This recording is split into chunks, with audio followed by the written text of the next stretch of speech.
பிரசன்னா சமையலறை. இன்றைக்கி நம்ம செய்ய போகிறது வாழைக்காய் வறுவல். அதுக்கு ஒரு வாழைக்காய் எடுத்து தோல் சீவிட்டு நல்லா இந்த மாதிரி ஒரு 1/2 இன்ச் பதத்துக்கு ஸ்லைஸ் பண்ணி வச்சுக்கோங்க. ஸ்லைஸ் பண்ணிவிட்டு ஒரு வாணலில் ஒரு சொம்பு தண்ணி ஊற்றி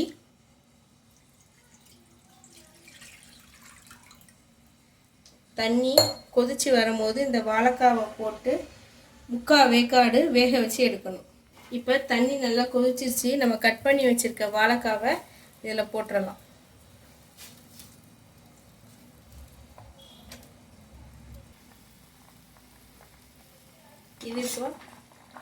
இது இப்போ 3/4 வெந்துடுச்சு. உங்களுக்கு அழுத்தினா ரொம்ப இதாகக்கூடாது, லைட்டாக உள்ளே மட்டும் போகணும். இந்த மாதிரி இது இப்போ 3/4 பாகம் குக் ஆகிடுச்சு. இதை எடுத்து நம்ம ஸ்ட்ரெயின் பண்ணி எடுத்துக்கலாம்.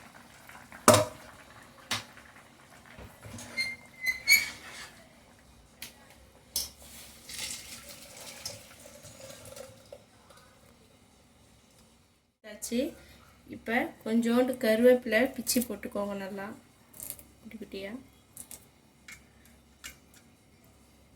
பிச்சு போட்டுட்டு 1/2 டேபிள் ஸ்பூன் மஞ்சள்தூள், 2 டேபிள் ஸ்பூன் 2 டேபிள் ஸ்பூன் மிளகாத்தூள், தேவையான அளவு உப்பு.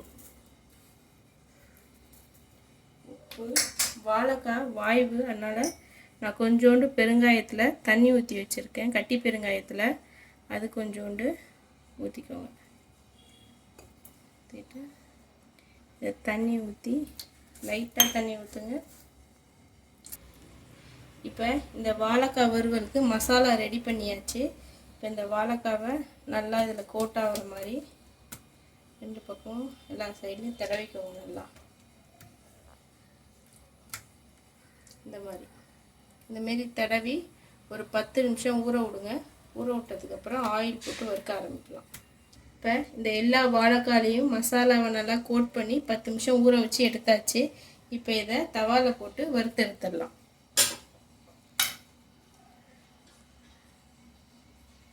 எண்ணெய் கொஞ்சம் ஊற்றிட்டு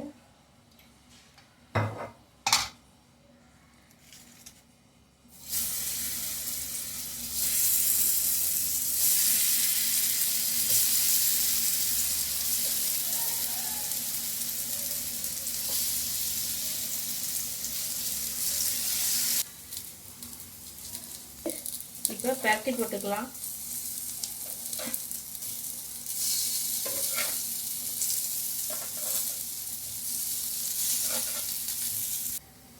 இப்போ இது 2 சைடும் நல்லா வறுபட்டுருச்சு. இதை எடுத்து தட்டில் மாற்றிக்கலாம்.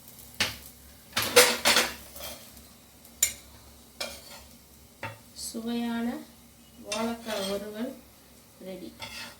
இது வந்து சாம்பாருக்கு, கூட்டுக்கு, ரசம் சாதத்துக்கு, லெமன் ரைஸு, லஞ்ச் பேக் பண்ணுறோம்ல பசங்களுக்கு, அப்போ லெமன் ரைஸ்க்கெலாம் போட்டால் வச்சோம்னா சூப்பராக இருக்கும்.